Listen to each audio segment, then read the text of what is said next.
Hi, I'm Nalini, and today there's so much that I could say, and so little. The world has changed. What was last night's new moon in Taurus, for the sign of Taurus, for me, where I live, wasn't simply its own pivot point, but was a fractal, an aspect, an alignment that furthers the shift Gaia is making into the physical, our physical life, the earth, our bodies.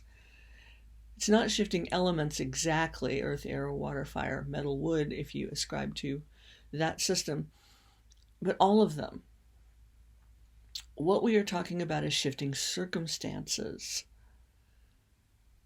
not shifting essence. Our source essence, the core of what we are, is immortal, is unchanging, is source. And yet, all of our programs and patterns and packaging and circumstances are all, one could say, falling back together right now, but they're not, because so much of this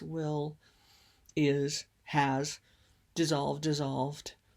And that means that the energy is imploding into a quantum convergence that will shift, is shifting every circumstance, physical, non-physical, physical, emotional, mental, spiritual, psychic, infant, embryo, and whatever other body you may be wearing today, is changed. So I could say happy new moon, which was last night. We're already beyond. It might be more accurate to say happy new life, happy new way of being, which has always been there. The oneness. And many scoff at that word, but many scoff at a lot of my words. So, I find words to be necessary. Some say words are magic. That's true in a sense. They're also specific to a language or some languages. I speak a few, and so I find them fun to play with. It's the play that makes up the circumstances that are shifting. All of our circumstances, all of what Abraham Hicks calls the vortex around us, is constantly shifting. How could it not? And yet the tethers, the roots of that in our center, in our source essence, are letting go. It's like the tethers being dropped, the corners of a spider web being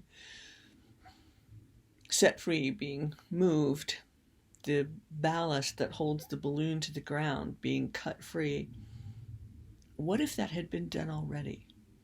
What if that were already true? Many of us have gone through many awakenings. We've gone through the initiations and the preparations and the training, or not, to be able to hold course, to be able to, one of my teachers used to use the expression, hold samadhi at ground zero. It's a little bit like that right now. And you find that your source essence is dropping inward. Mine has gone so far inward in the last fortnight or so, the last 2 weeks, that even making this video is a little odd. Why would anyone want to talk about what doesn't need to be talked about? Why would anyone want to express in a certain way the ineffable? Well, Source is always saying to me, what if it takes 1 million voices for billions of ears to hear? What if it takes 1 billion images for trillions of eyes to see? And that transmission that's in that phrase will impact you, however it does. And that's between you and Source, you and your source essence, and there is no separation there. So what's going on are all of these flavors, all of these different emanations are coming up through our bodies, through our lives, our circumstances, our fields, for review. Not for judgment, good, bad, but for a discerned observation. Does this feel as though it's working or will work? And then let the yes-no algorithm soften a little bit. What's actually happening is an inner resurrection. It's a term that's been used by esoteric teachings for centuries here, probably longer than that.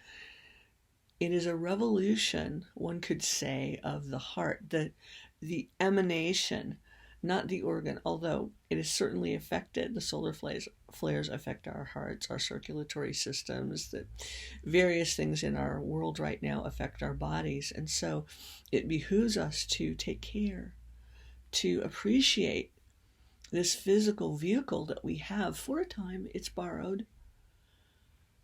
And let it light up. Years and years ago, decades ago, I suppose, I had this soundbite from Source, runway lights. And my family moved to the country when I was young, and I used to drive past the airport with them out to where we lived. And I used to love all the lights, the lights in the airfield and how beautiful they were. It was like Christmas every day, all the lights, or whatever holiday, Diwali. And I used to love that. And I really physically had no understanding of why. I mean, everything I've studied, all the healing traditions I've studied, all the ordinations, all of those things were really to be able to speak a language that someone else might relate to. I'm still not sure I do that, but I try. Those lights are a brilliant metaphor, literally, for what many of us, the awakened ones, whatever stage, and there are so many awakening now, for what has been accomplished. And I had a meditation a year or so ago where Source said, it worked.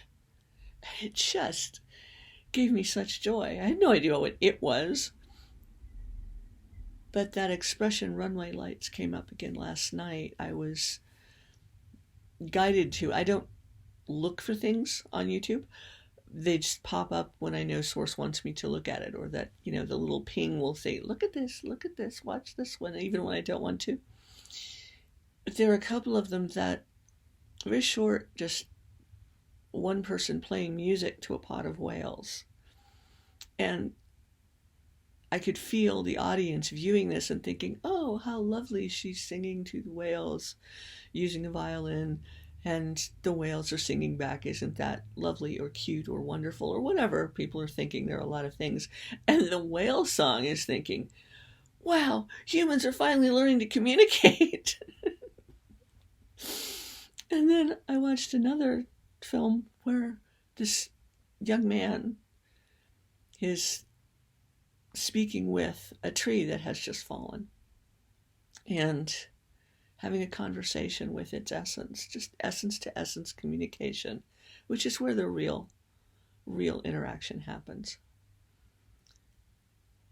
And at one point in the video, he says, I'm just here doing this. I'm just here being, essentially. I don't know if he used that word or not. And I wonder if anyone else is having this experience. He didn't actually say that, but it was implied. And the response apparently was overwhelming, which is wonderful for right now. This is the new life, the new way of being that we all have available to us if we simply relax in, if we simply surrender into that being. It doesn't mean doing nothing. That doesn't exist. But into that beingness of the oneness, the connection, the interconnection, the communication. That is essence to essence. One could say heart to heart. It's one way of talking about it. This is an inner resurrection, a revolution of that essence to essence way of being. And we could say, today's day one. Is it day one for you? Or are parts of you, because we're all complex, are parts of you observing different day one aspects in different aspects of life? This is where we live. This is where our focus can be. Why not? This is the new world. May it be wondrous from you, through you, and for you.